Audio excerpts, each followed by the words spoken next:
Hello, hello. Just futzing with all my pieces of myself here as we settle into space together. Welcome. It's beautiful to be with you, whether you are here live or you are watching the replay. If you're here live, maybe, wave wildly if you can't hear me, or give me a thumbs up. Send me a whole bunch of hearts if you can. I love the hearts. Oh, so thank you. Thank you if you are watching. Again, whether you're live or watching the replay. I so value your time and your attention. And as always, I love the interplay.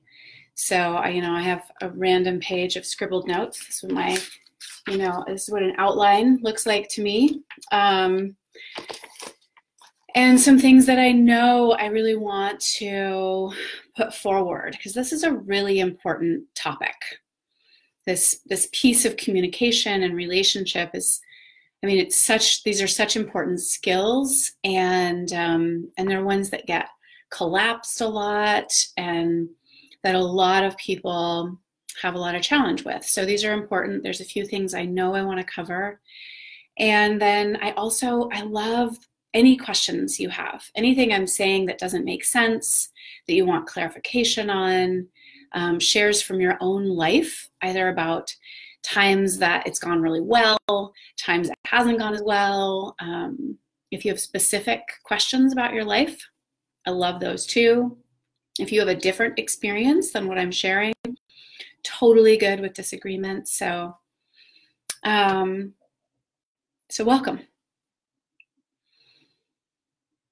So with all of that said,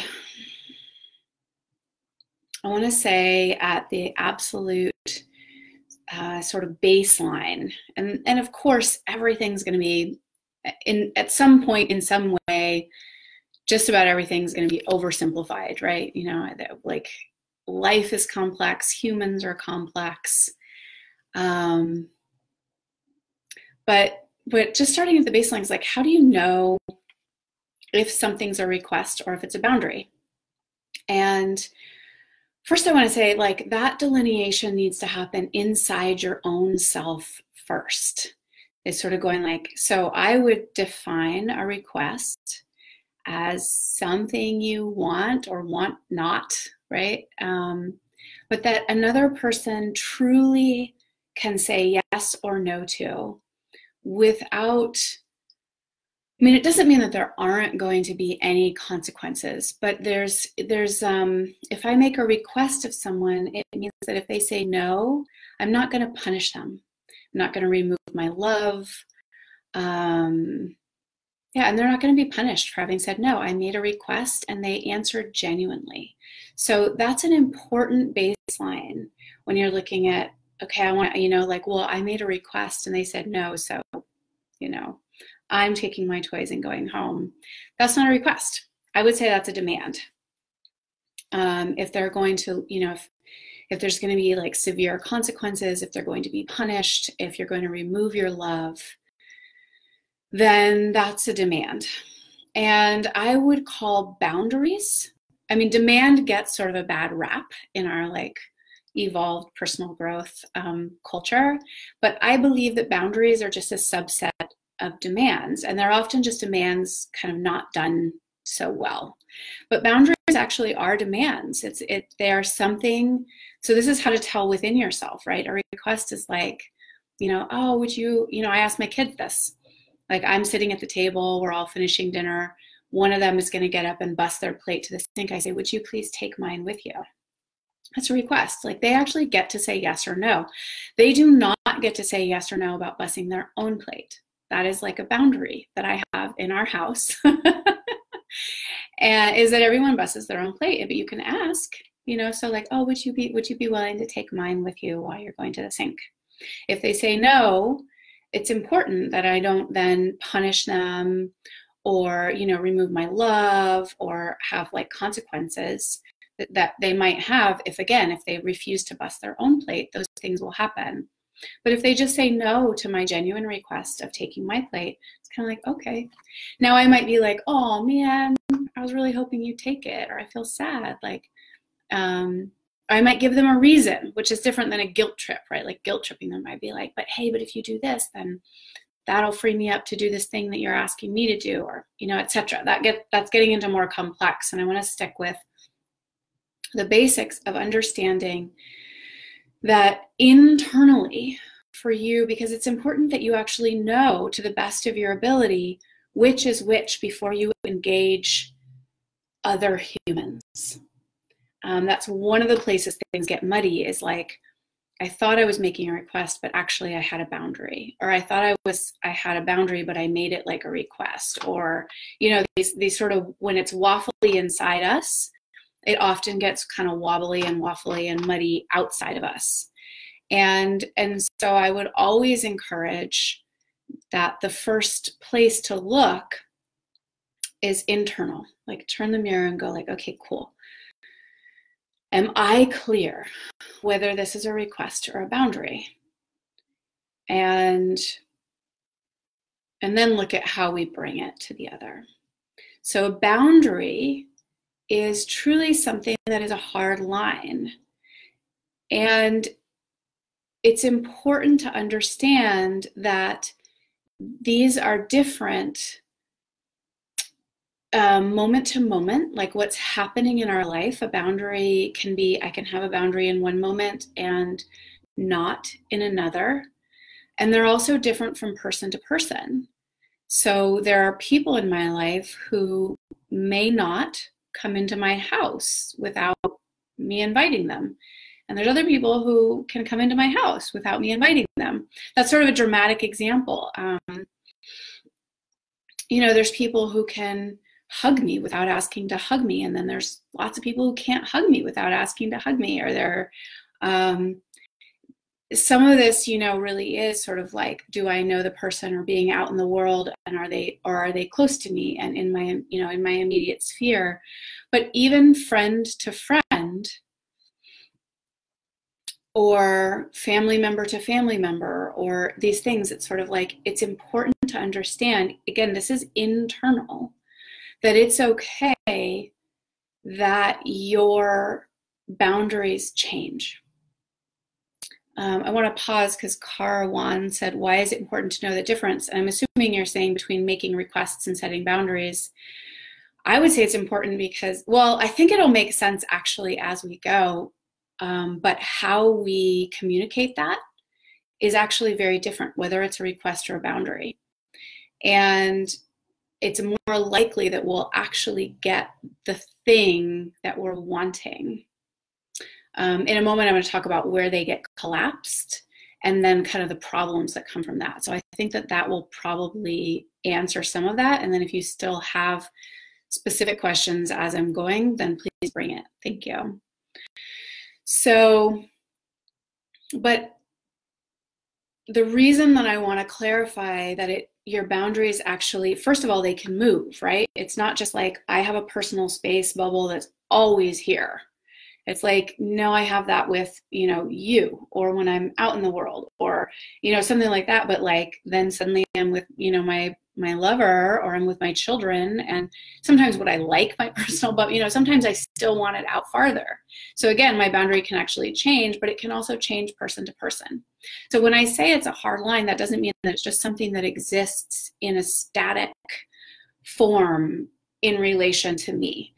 And I think that this is a place where people get tripped up because they're like, well, I have this boundary with this person, but I don't have it with this person. So am I allowed to have it like that with this person? I say yes. Yes. If you have a boundary with this person like this, then that is just what is so. You are welcome if you'd like to work on that, if they would like you to work on it and you would like to work on it, or if there's some reason why that is, you know, causing issues in your life or in your relationship that you would like to shift, you're welcome to go like, gosh, is there a way I can work with that? Does that need to be such a hard line, et cetera, et cetera? But to continue to honor the truth of what it is. Gosh, like one of the teachers I work with, one of the things we talk about with people in our lives is sort of this idea, like, wouldn't it be nice? Like, wouldn't it be nice if I didn't, like, there's somebody in my life who would love to be able to just drop by my house without calling or setting up a date, or like they would just love to be able to come and like drop in and have a conversation. For the most part, I don't work like that. And so it's like, gosh, wouldn't it be nice if that worked for me? Like, wouldn't it be nice for this person if I was that kind of person? And being able to say like, gosh, yeah, that would be nice. And it's not true right now. And then I get to decide, like, is that even something that I want to work on cultivating in myself? Or is it changing, or all these things? But like, gosh, wouldn't it be nice if I could do that for that person? And, you know, again, maybe on occasion I can, but it's sort of like, and I just can't, like, stress me out. I get mean, like, wouldn't it be nice? And then, you know, on my end, it's sort of like, gosh, wouldn't it be nice if it was really easy for this person to always ask before coming over? Like, wouldn't it be nice? But it doesn't seem to be easy for them. So there's like a way to hold all these things without it getting so, oh my God, I'm the wrong kind of person, they're the wrong kind of person, like everything's kind of all tight and hardened, and it's just like, this is how, you know, this is something I would like. Would you be willing to meet this request of mine, to fulfill this request? And then like, oh, this is a hard line. So that's kind of a foundation of just what I would say is the difference between a request and a boundary. And again, I think I alluded to this, but the difference, it's sort of like when I was saying the difference between a request and a demand is that with a request, someone can genuinely say no. They can genuinely say yes, but they can genuinely say no without fear of like intense repercussions. Or I would call that a demand. And again, rather than saying that demand is like a bad word, is go like, if it is a demand, if it really, you cannot do without that thing, I would suggest that there's a boundary to look for in there. So,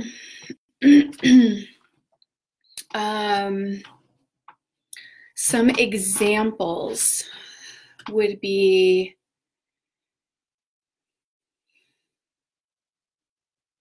I gave the example of asking, you know, would you be willing to take my plate while you take yours? That's a request. A request, you know, can you pick something up for me at the grocery store?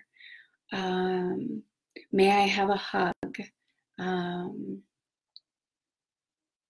don't know why they're sort of eluding me now. I mean, I think many, many things in our life, it's sort of like, if there's something in your life that you want, even, oh, what was I was going to be offering an extra bonus call for a group that I run, and a woman said, I can't be there, I have work, or I'm at work, so I can't be there.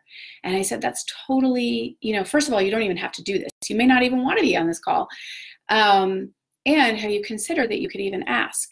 So again, if you're an employee, for instance, or I do this with my colleagues, is I'll be like, we'll have a meeting scheduled at 1, and I'll be like, hey, would it be possible to move that to 1:15? Or to her, I was saying, you know, have you even ever considered that you could ask your boss, could I take an hour off for, you know, personal development training?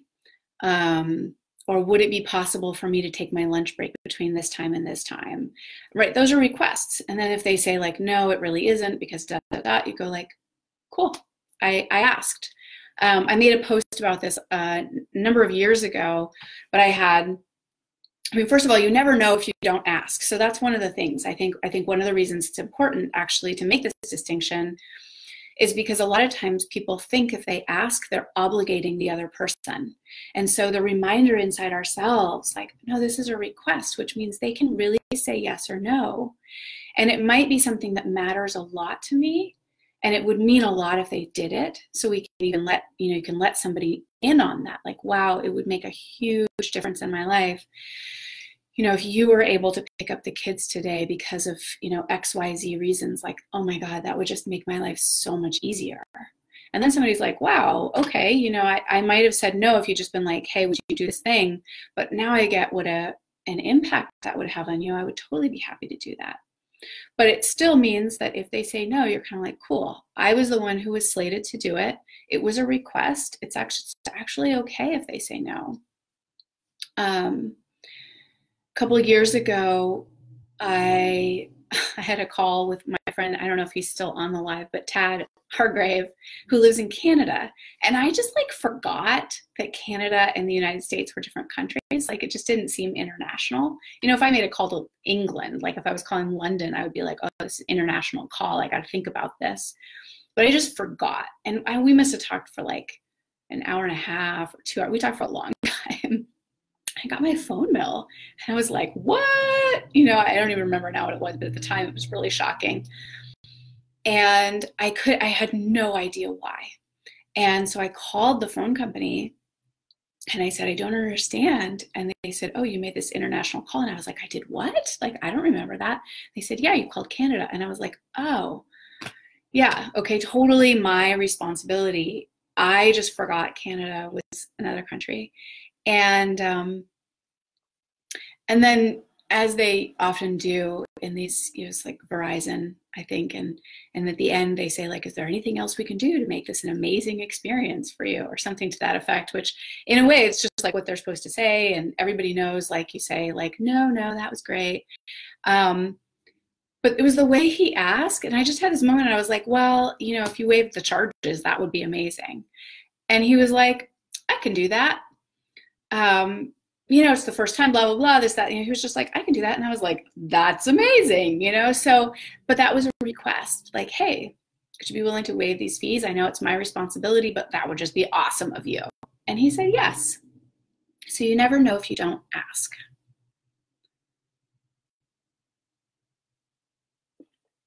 Naomi said, ask as an equal without attachment. Yeah, I'm going to get to this, Naomi, but there's this, like, when we ask from one down, there's sort of the whiny beggy.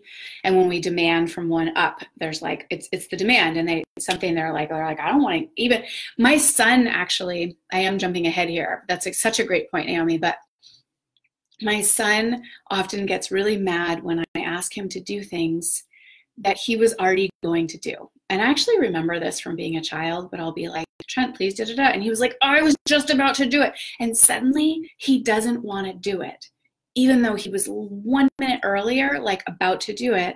And it's because I'm the mom and I'm telling him. And like, he, in that moment, even though he was already like inner generated going to do it, it's like he lost the privilege of either, being in peers, like he got to choose, or doing it from the inner generated place. And then suddenly he has resistance. So it's useful to kind of think of that as either like the one up or the one down. But again, it's sort of like when you can truly come from the place of just a genuine request, like, I have every right to ask for this, and you have every right to say yes or no without fear of punishment or consequences. Which, again, it doesn't mean that they won't have the consequence of like your disappointment. You're allowed to be like, oh man, like, would you please come over tonight and snuggle with me, right? You could ask your significant other, like, would you please come over tonight and snuggle with me? And they're like, no, I'm busy, or I'm really tired. And it's like, oh man, like, I feel really sad. I really wanted you to come over. But it's not like, suddenly you never and I always, and, I'm going to pout and take my toys and go home and remove my love from you and punish you in the future when you ask for something. It's really different. So, so those are some examples of requests. And then I would say boundary examples. And again, these can be they can kind of be in a moment, or it can be like, this is my boundary for you all the time, unless you ask and I say different. So one of those might be around recently my daughter has been saying to my son, you have to ask before you hug me. And I would say that's like right now she's sort of setting this ongoing boundary, and it could change at some point, but this is where she's at. Totally fair boundary to set. And it's a little tricky between, you know, there is sort of this thing, but there's going to be some repercussion basically if he can't, but she's setting this ongoing boundary. So, but in a moment, right, like you might be in a conversation with somebody and maybe their voice is raising, or they're starting to stomp around or slam doors, right? You're like having a conversation, maybe it's turning into an argument or it's heated, and there's certain behaviors that are happening. And for some people, that's just called a conversation.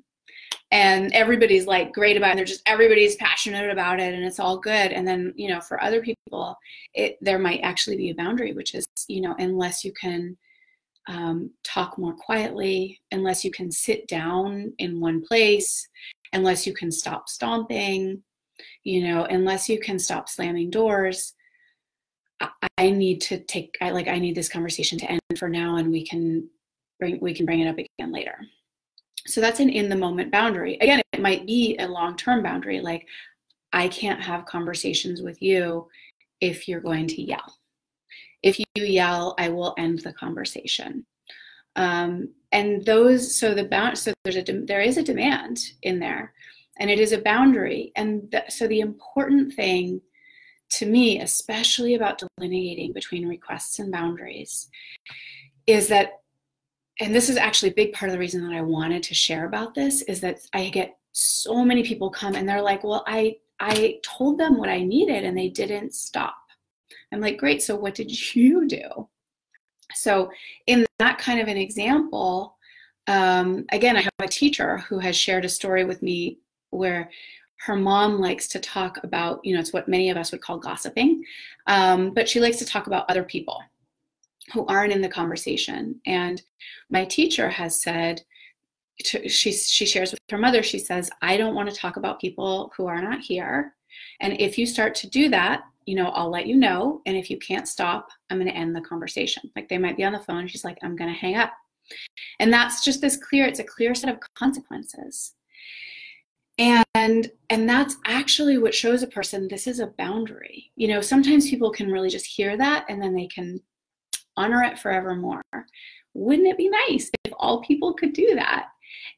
Honestly, I think most of us have this sense, like we think like I do that and like good people do that. I assert that actually we do that when it's easy, and that most of us actually will push against boundaries when they're not boundaries that we're comfortable with, or that they don't make sense to us. Like we wouldn't set that boundary unless it's made clear. And I say that to kind of remove, certainly there are people who just push and push and push. And there are people in your life who will not honor your boundary. And there are people in the world who, you know, so it's like, yes, there are those people and you determine what to do with those people. But I say this actually to remove sort of the burden of like, that makes them a bad person. They don't love me. They don't respect me. Where we put this whole thing on a person because they have pushed our boundary, like the first time we've said it, or maybe the first 2 times, or after having a history of us putting up with what actually is crossing our boundaries. And then the first time we said it, they cross it because that's the history we have with them. And then we're like, they don't respect me, you know, or like they're just a whatever, you know, newfangled fad narcissist label that we're now going to put on them. And that may be true.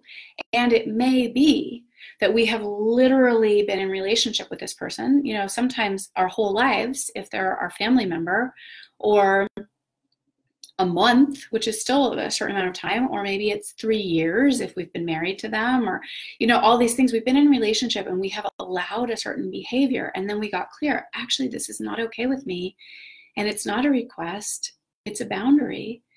And then we have to also be willing to do some of the work of training people on what our boundaries are. So again, it might be something like, if you start yelling, I'm going to need to end the conversation. Or if you start talking about a person who's not here, I'm going to end the conversation. And that would look like, hey, you're starting to talk about so-and-so who's not part of our conversation.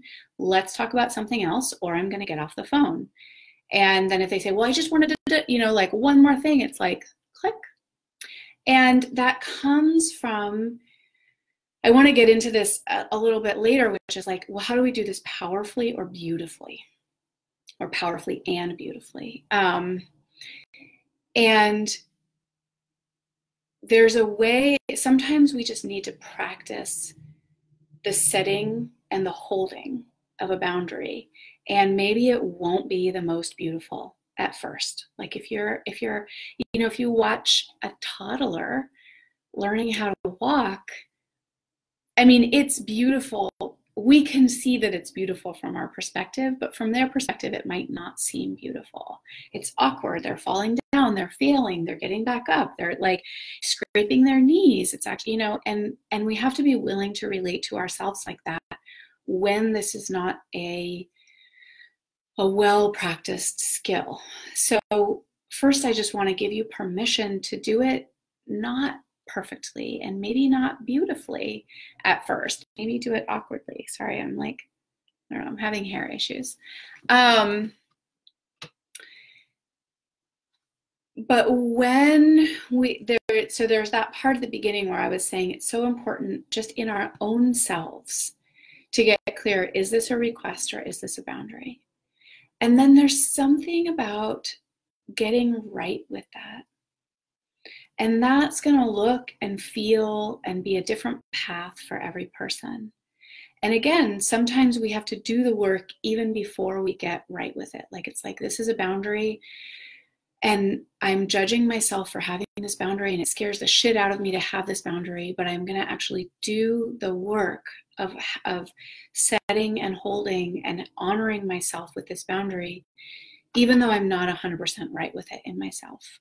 And even that is a gesture of getting right with it in ourselves. That can be part of the work. Part of the work of getting right with it might be the saying of it, and then the repeating of it, and then the holding it when somebody pushes against it. And it's sort of like, I'm doing this as an act of love towards myself, as a way to get right with that this is a boundary for me. So I remove the obligation that you have to be totally right before you, inside yourself, before you can set a boundary. But recognize that the capacity, right, in that example, I mean, how intense is it to like hang up on your own mother? Super intense. But the capacity to do that, being like, oh, I love my mother and I love myself.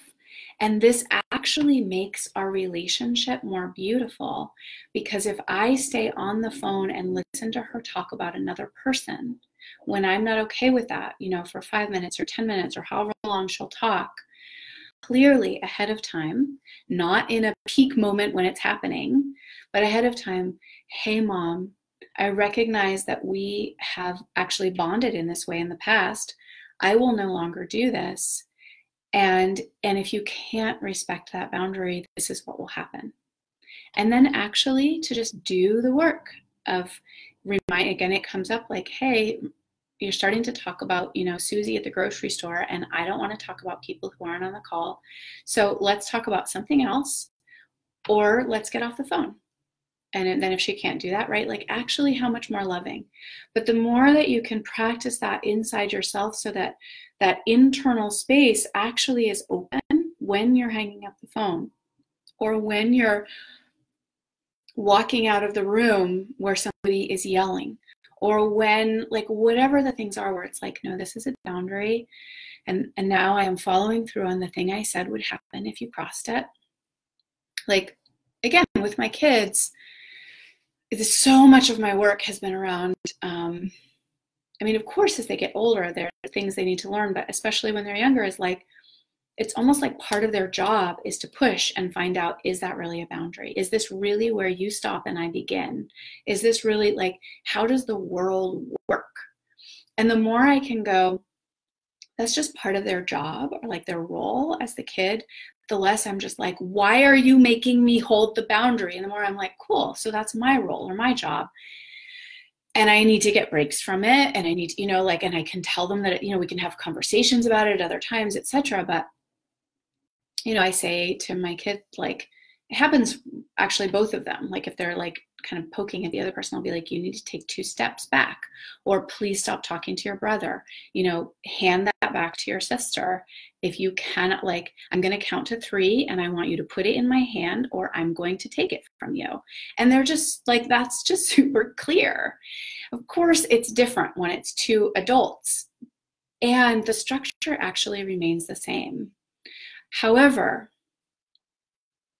it really does need to be clear, like, I am willing to follow through on this. So I want to pause partly for my own self, because that was a lot of talking. I want to see if there are questions about anything I've said, clarification, if there's any shares about how this might relate to something specific in your life that I can address. And just kind of let that land for a minute.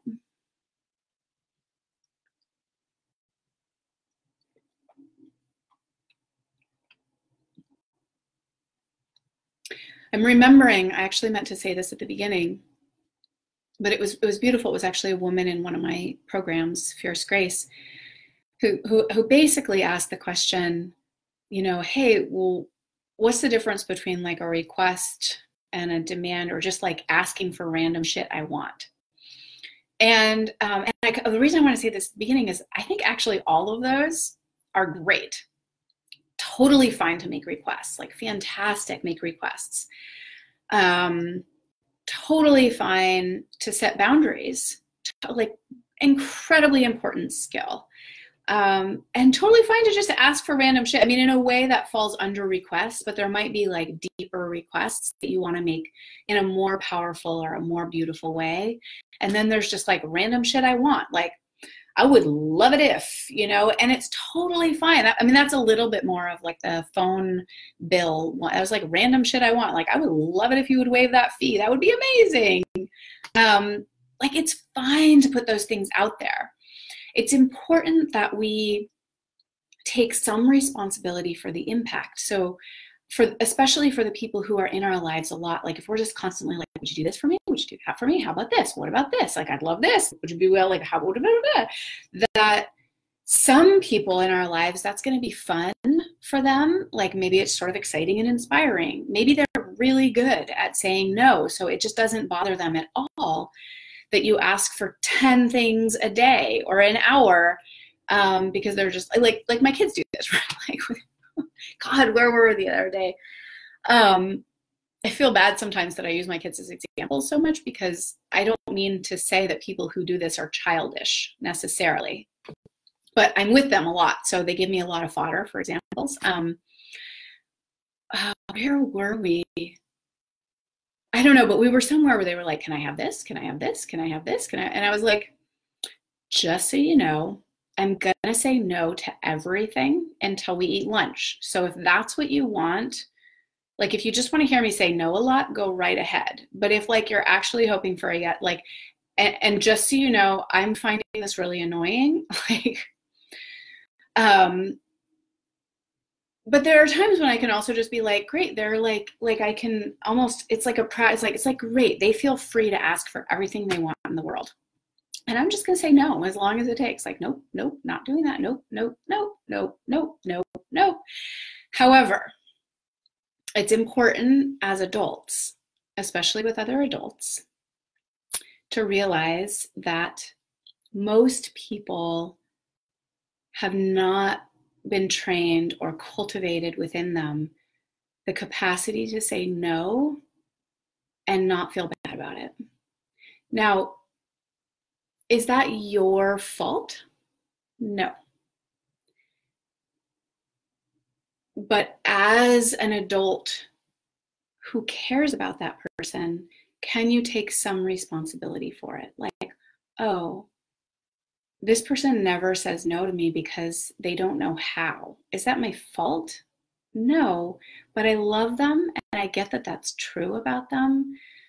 So maybe I'm not going to ask them for a bunch of things that I think they don't really want, like they don't really have the resources within them to say yes to, but they won't find a way to say no. And you can begin to train the people around you. You can be like, look, I would love if I could just ask for everything and know that you would say no to anything that you're a no to. So you can, like, again, this is relationship dependent. There's going to be some people in your life you only ask for certain things, and other people you can be like, hey, want to play like this? Like, we ask for everything we want from each other, and we totally trust that we'll say no to each other. Like, that's a fun game to play, but you've set it up. So it's worth noticing, acknowledging, and taking some responsibility for the fact that most people in this culture have not learned how to say no, like with an open heart, or to feel good about it, or to celebrate, like, no, I don't want to give that to you. Like, so glad you asked. That's rare. That's rare.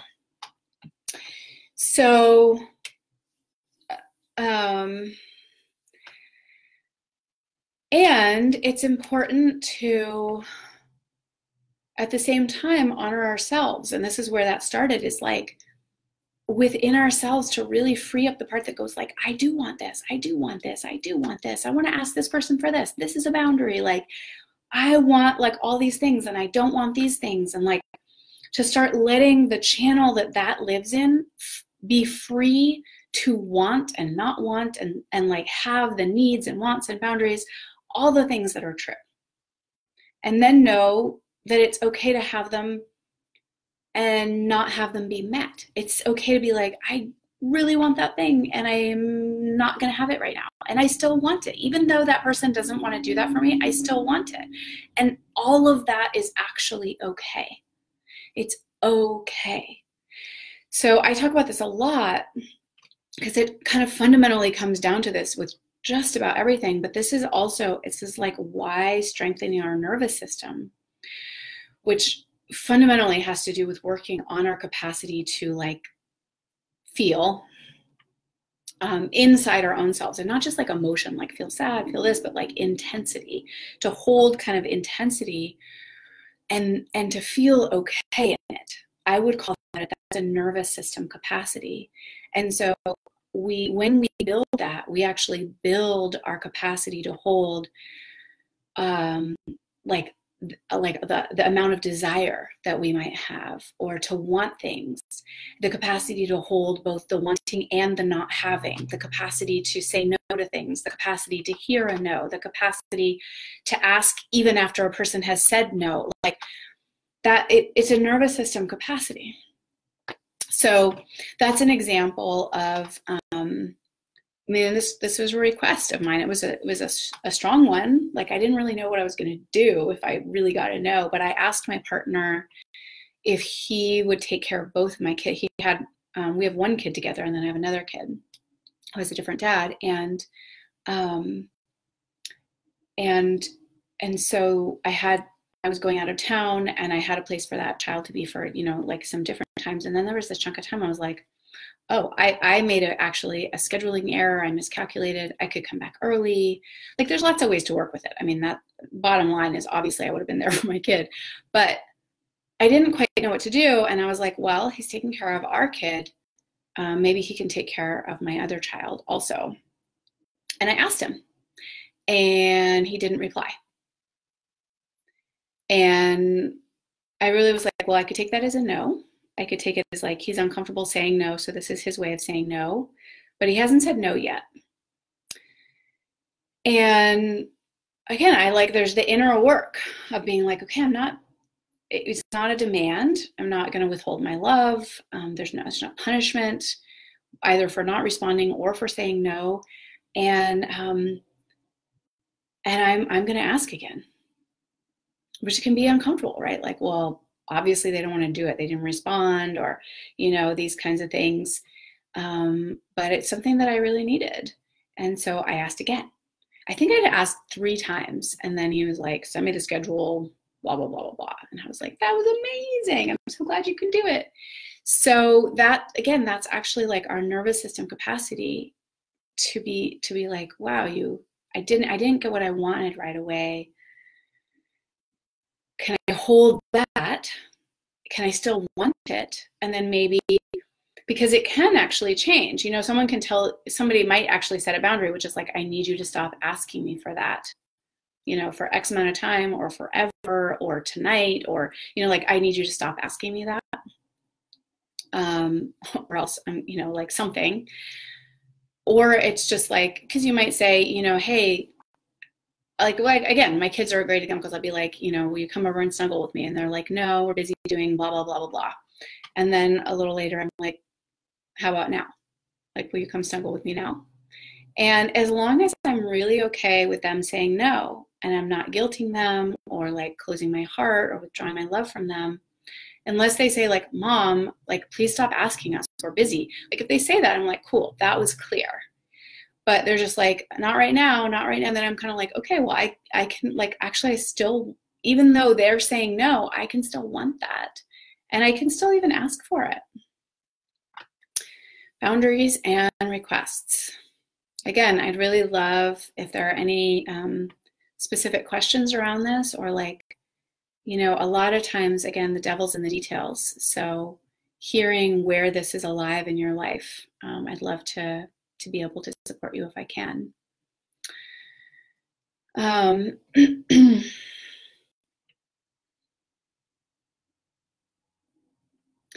think sometimes people sort of have, like, there's this association that we only give consequences, like, to children, and like, well, who am I to set a consequence for an adult? Like, how condescending. And I guess what I want to say is, like, I was really thinking about this is I believe that this is, it's nature, actually. Like, it's not only just in our nature, but I was thinking about, like, poison oak. Poison oak basically says, like, if you touch me, you're gonna itch. That's a boundary. A porcupine says, like, if you come any closer, it's gonna hurt. That's a boundary. It's actually natural. It is, and I think we're like the only creature that's just like, I'm not allowed to have boundaries, you know, like, that would be wrong. Like, we just do. And of course, is there an evolution and a becoming adult of sort of being like, I don't have to be rigid, or are these all boundaries, or can they, you know, like getting a little more fluid and understanding ourselves. But at the same time going like, oh no, this is actually really true for me. You know, like, you may not speak to me like that. You may not borrow my things without asking, you know, et cetera, et cetera. Like these are just things. And again, some of them may seem incredibly obvious, and some of them may be obvious for a lot of the population. And, you know, of course, there's laws against certain things, and, you know, that's a totally separate topic. But there are other things that I do think that there's real power in being able to recognize, I want this, or I need this. And there's actually it's like an abdication of power, an abdication of responsibility, kind of an unwillingness to actually be in the dynamic when we say, like, well, everybody would want that. And it doesn't honor that people really are different. And I know that, like, this is hard for me. I'm just like, who doesn't call before they stop by? Like, who doesn't do that? That's, you know, I still have those responses.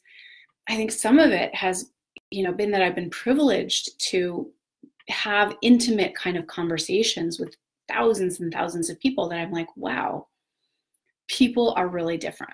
Just like, really, what is true for me is not true for the next person. What's true for this person is not true for this person.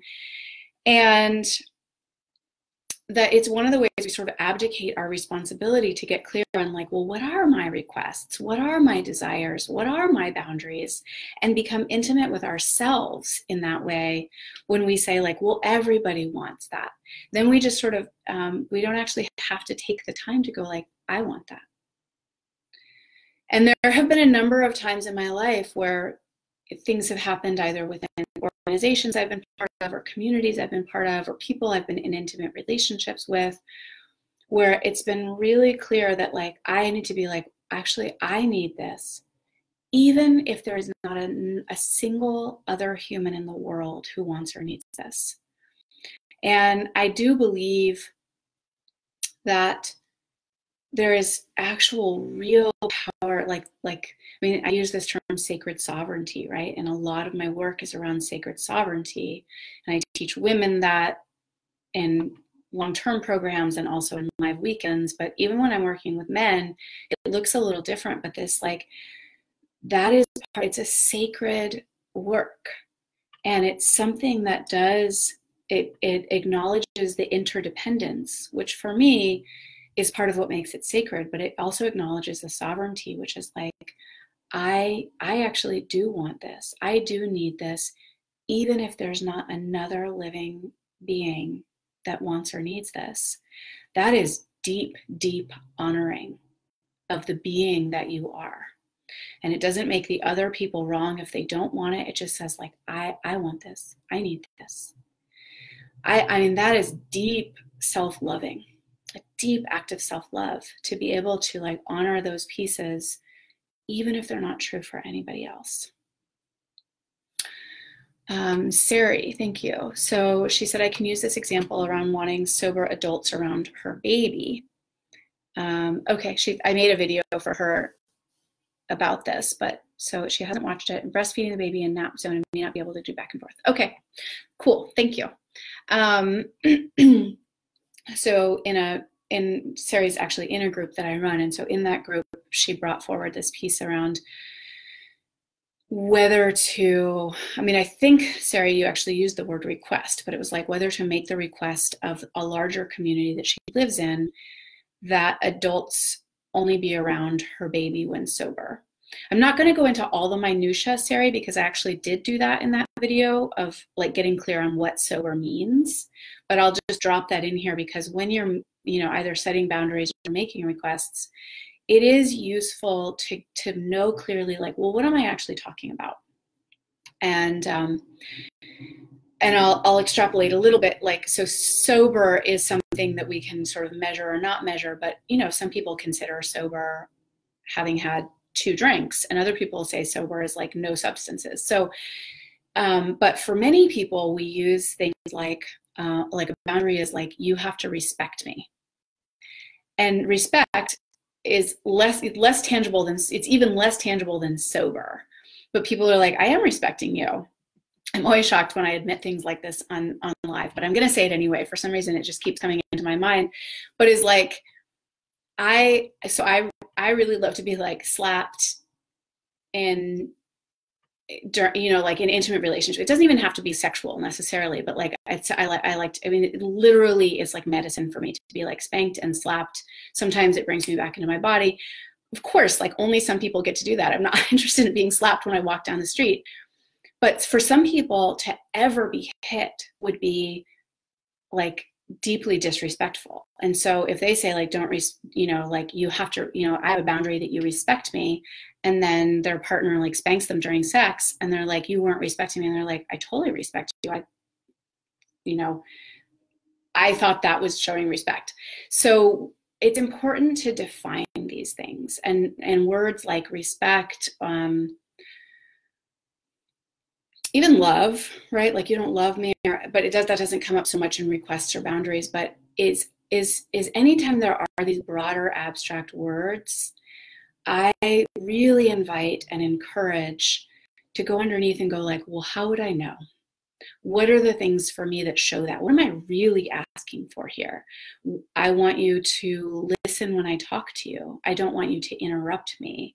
I want, you know, like these are things that, again, we might say like, that's disrespectful, but rather than say that or raise your voice, right? Like I know people who, for them, it's totally respectful and they think we're just engaged in this passionate conversation. I'm like, you're yelling at me, like, please stop. So a little bit of definition can be really useful. Like when we're talking about this topic, I need you not to raise your voice is much more clear, and the person can go like, oh, I can do that. But if you just say like, I need you to respect me, they're like, I don't know how. I think I am, but you're mad at me. So what's happening here? And that's where we get in these big fights, right? And it's largely, I believe, just misunderstanding. Sometimes at the root of it, it's truly, like you won't come to an agreement. That person will say, no, I'm unwilling to do that. That's the smaller percentage of the time. It does happen. So Sari said, not drunk. I will, and again, you don't have to say it here, but I would say like, does marijuana included in this? Like these are things, because again, like, I don't even know what they're called, but right, there are now these things that people can just like walk around in the street and like smoke marijuana all the time. I think this is crazy pants because I'm so sensitive to substances that I'm like, oh. But again, what drunk means is really different, and what you feel as like drunk and what they feel as drunk. So there's probably some value in there, but I go into this more in there, but it's just sort of getting this like,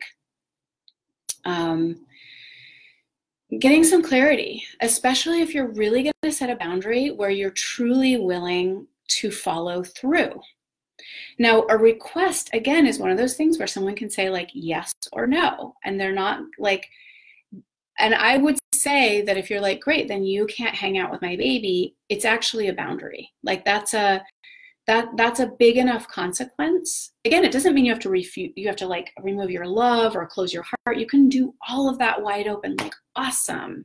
I'm so glad that you can actually let me know that you cannot agree to not drinking when you're around my baby. So I'm glad to know that. So then I just have to let you know that actually you can't be around my baby unless I'm there.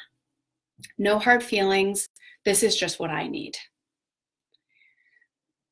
So like that sort of a thing, like that's a boundary. And again, if it's this wider community thing, like ultimately when you're the one with the boundary, the onus is on you, which means that, maybe there's some email list and you can put it out and it's like 50 people. Now, you're getting responses from every person? Do you want to say to every person individually, hey, this is my boundary with my baby, and then get an affirmative yes or no?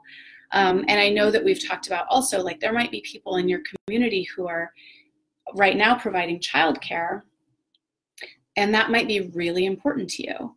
And then this might be in conflict with that. Like, ultimately, I mean, you might still feel it as a boundary, like it's this thing, but like ultimately, there's a wider conversation to have. If somebody cares about you and you care about them, you can go and be like, look,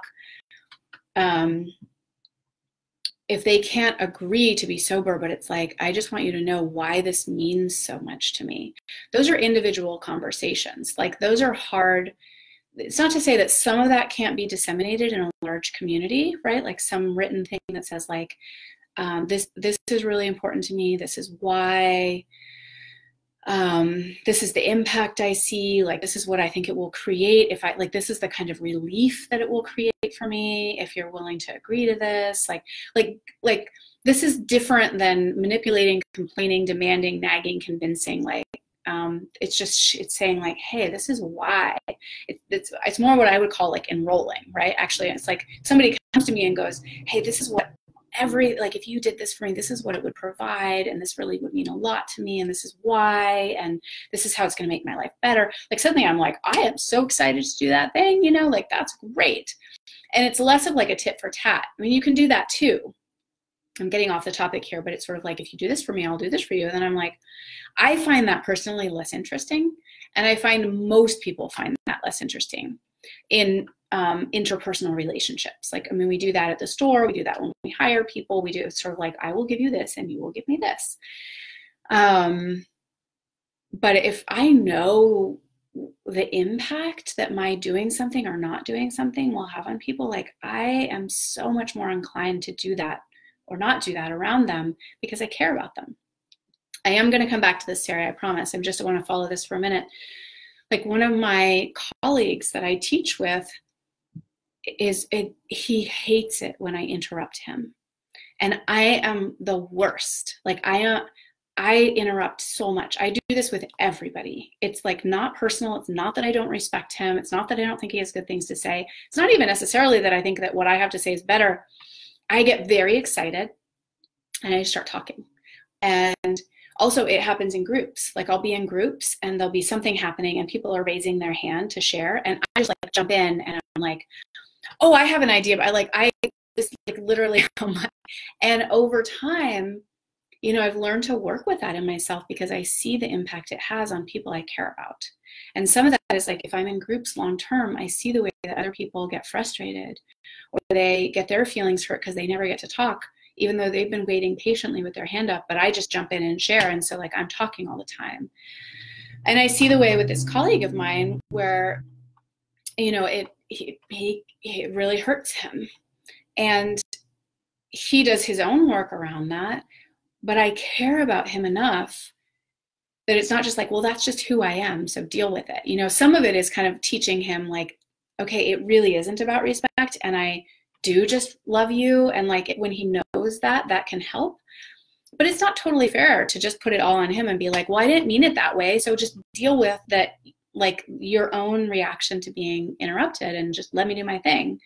Like, you know, there's a give and take there. So you know, he's really said, like, please don't interrupt me. I've been like, okay, I am doing my best. I will keep doing my best. I apologize when I don't. Like, I'm, you know, it's an active thing. I can't remember how I got on this topic, but but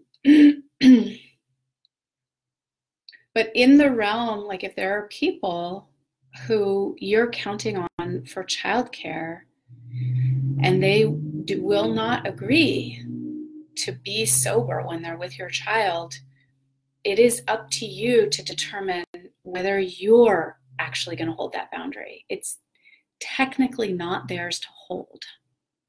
I mean, it creates certain dynamics in relationships when over time someone isn't aligned with your boundary, or not even the specific of the boundary, but it's just like, I'm unwilling to do any part in holding that. Like it would impact my relationship with my colleague. I still interrupt him, but the fact that I'm aware of it, that I am really working on it, that he can see that I'm working on it, that I apologize to him, like that lets him, he's kind of like, okay, we're in relationship about this. But if I was just not even about the content of the interrupting, but wasn't willing to do any part of holding that with him, like just like, well, that's just yours to hold, it would, I mean, we might stop teaching together at some point. You know, it might not be like the next time you interrupt me, I'm out of here. But over time, you know, we have to recognize, and this is a separate conversation.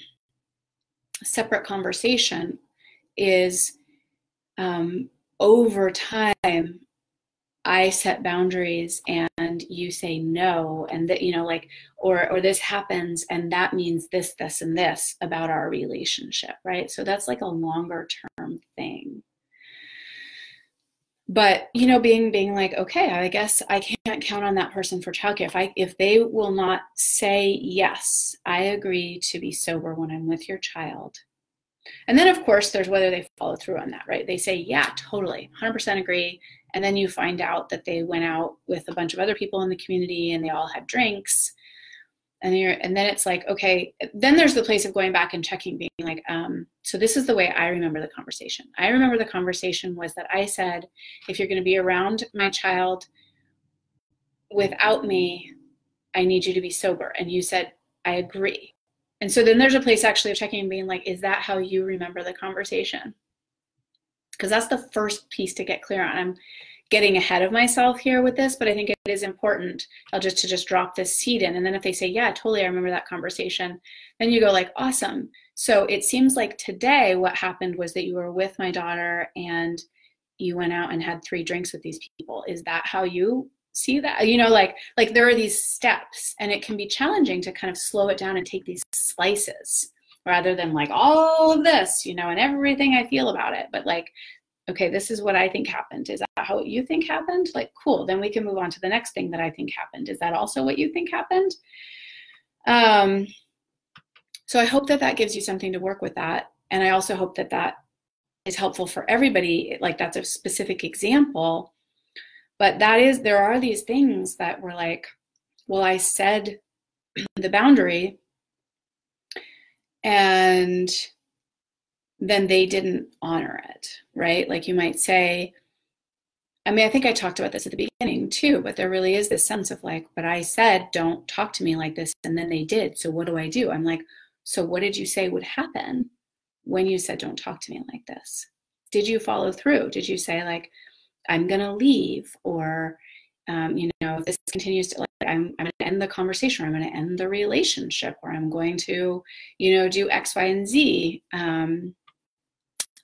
How like there is this place where ultimately it's ours. So I'm going to pause again and see if there's anything that comes in during that time. I know there were a couple things I wanted to touch on here. But this is kind of just another way of saying this, but I will say it again. And one of the reasons, again, that I wanted to talk about requests and boundaries together is because a lot of times what I hear is like, yeah, but I made the request that they blah, blah, blah, and then they didn't do it. I'm like, well, if it's really a request, then they do get to say yes or no without fear of punishment or retribution or, intense consequences. That is what makes it a request. Or they'll say like, well, I told them, like I set the boundary. I told them that I didn't want them to do that. And I'm like, well, that's more, you said it like a request. So they treated it like a request. So this links all the way back to the beginning, which is number one, it's like number 0 step, actually.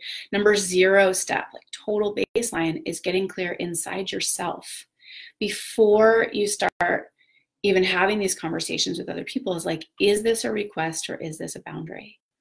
Is this something that they can truly say yes or no to, and without like, I'm not going to remove my love, there's not going to be retribution or punishment, or is this something like, oh, there's a hard line and there are consequences, which again, it's different than sort of like punishment, or sometimes things look like that, but it's okay to say, like, if you do this, I will not invite you over again. Or if this keeps happening in my house, you cannot come to my house. Or if you keep talking to me like that, I'm going to leave. Or like those are natural consequences. Like, actually, they are.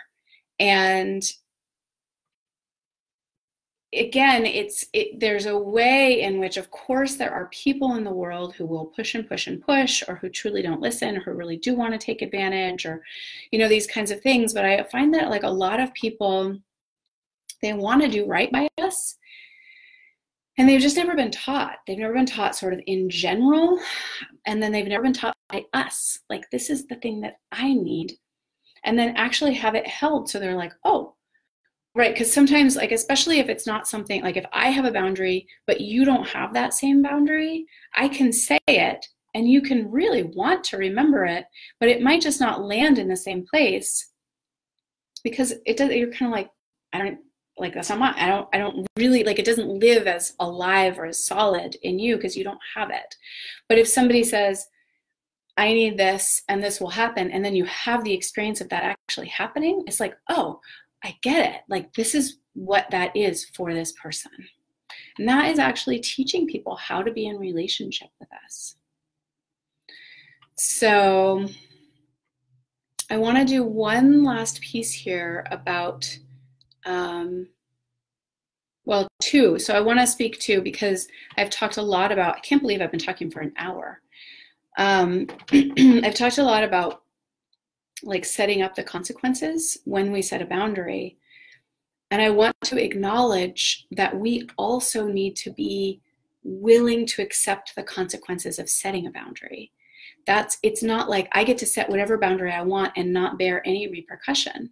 I might say to somebody, like, this is my boundary, and they might say, great, I don't want to be in a relationship with you. And I don't get to be like, that's not fair, that's just my boundary, you have to honor it.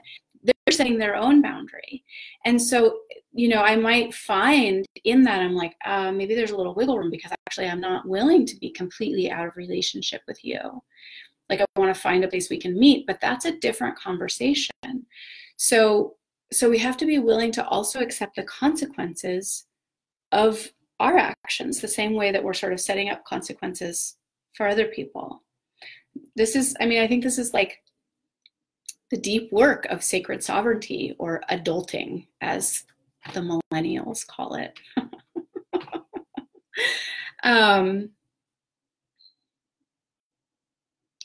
So the last piece that I want to talk about, where did I write this down? The last piece I want to talk about is, and I think I have interspersed this a lot, so hopefully I can just bring this in a little bit briefly, bring any questions or shares you have, and I'll see what I can get to in the last little bit of time here. Is what makes a request or a boundary powerful or beautiful? And the first step, again, comes down, the thing that's going to make it the most powerful and the most beautiful is actually being really clear inside yourself, first, which one it is. Oh, this is a request. Oh, no, this is a boundary. And then, like, as right as you can get with it. Not right like, I'm more right because I have this. They're wrong. It's not right and wrong. It's just like, I'm a yes to that I have this boundary. I'm a yes that I want this. Like I can hold it in myself and hold myself as whole and good and right. And that allows you to bring either a request or a boundary in a way that, again, is sort of the most powerful or the most beautiful, or both. And when we're more right with those parts of ourselves, I've been working with this a lot with the women in my women's program right now. It allows us to stay open and relaxed in our bodies when we share with another person. And that is probably the number one thing that makes a request or a boundary beautiful and powerful, is actually keeping our own being, from the physical body to the emotional body to the just the whole, like your whole being, soft and relaxed and open. Most of the time, if we have a request or a boundary with someone, it means that we actually want to be in relationship with them. I mean, you might have a boundary which is like, please don't ever contact me again, or else I'm going to call the police. And that, but those are the small minority of the boundaries in our life for most of us. I mean, many of us, if we have ever needed to set something like that, either like, or I'm never going to call you again, all the way to I'm calling the police, they stand out very loudly and then tend to dictate our actions around other requests and boundaries. But again, they are actually the small minority. And most of the time, even a boundary of I need to be treated like this, or I'm going to leave the conversation, or these things, is because I actually want to have conversations with you, or I want to be able to talk to you, or I want to be able to share Thanksgiving dinner with you, or I want us to co-parent together for the rest of our lives beautifully. That there's a deeper why that says there's a reason to be connected here. And again, with co-parenting or with family, there might be some part of us that's like, I wish I didn't have that. Like maybe there's a part of you that's like, I don't actually want it, but you do, or you wouldn't be setting that up. If you didn't want any connection, then you would just give up Thanksgiving dinner. You would just give up like these things. It's sort of acknowledging the ecology of your life. The ecology of your life includes your child. And maybe it's only that you love your child so much that you want to co-parent with this person beautifully for the rest of your life, but it is still a reason you want to be connected. Maybe you love your grandmother so much that you want to go to Thanksgiving dinner, and it's the only reason that you're willing to, set up this dynamic with your uncle. But it's enough that you're willing to do it. There's some reason for connection. And so recognizing that actually a request or a boundary, like innate in it, is connection, it's a reason to stay soft and relaxed and open. And that doesn't mean that you don't, like, you know, lay down the motherfucking gauntlet of, and if this happens, this is what will happen next. But actually, we don't need to harden to do that. I know that most of us have very little experience doing that without hardening. And it is absolutely possible. It is absolutely possible. And it is really worth putting time and attention and practice on it. Honestly, I mean, it will impact your world. It will impact that relationship, that person, that dynamic. It'll make ripples in your, like, your, you know, your whole world, your inner sphere. It'll make ripples out into the world. 100%. Your capacity to stay soft and relaxed and open in the midst of conflict or boundaries or requests or hearing a no, like all those things, like huge impact in the world. And if you do it for no other reason, do it because you then get to walk through the world with a more relaxed, open, soft body. And that is worth it in and of itself. So I'm going to leave it there. Again, as always, thank you, thank you, thank you for those who were here live, for anyone who brought questions or shares. I love it. If you're watching the replay, absolutely. I love you too. If you can give a little context for any questions or shares, that's helpful because I don't see them. I don't know what I was saying when you said them if I go back and read, but I will absolutely come back and respond. And I